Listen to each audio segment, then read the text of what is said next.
U.S. is selling out the Cuban freedom fighters by normalizing relations with Cuba. About a year and a half ago, Eileen and I had a series of meetings with people in Miami, Cubans in Miami, who are working closely with revolutionaries on the ground in Cuba. And one of the people we met with had just been released after 8 years in jail in Cuba. He told me that the revolutionary movement against Castro is alive and well and gathering momentum in Cuba. This isn't some relic from the Bay of Pigs or the 1960s. This is today. People who want the right to vote and want freedom in Cuba are becoming increasingly active and increasingly restive. Every week, Castro has to lock up 500 more people on that island to try to keep a lid on things. And when the United States normalizes relations with Cuba, all they're doing is undermining these folks that want freedom.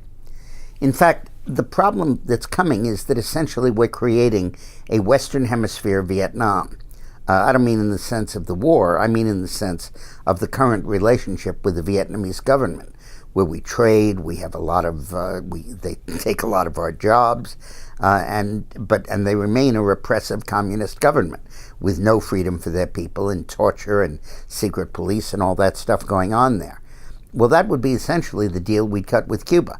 Let our businessmen go in, make millions, maybe bring jobs to Cuba that should be in the United States, and in the meantime do nothing to promote human rights or democracy in Cuba. And this is 90 miles from our shores. The potential for infiltration into the United States, for using it as a base for terrorist operations, is enormous. And normalizing relations and commerce and flights and boat travel between the countries will only increase that risk. This is a terrible decision. And incidentally, one of the spies that we released back to Cuba was the former girlfriend of John Kerry's chief advisor on Cuba, who turned out to have been a Cuban spy who was sentenced to 21 years in prison. And as part of this deal, we let her go.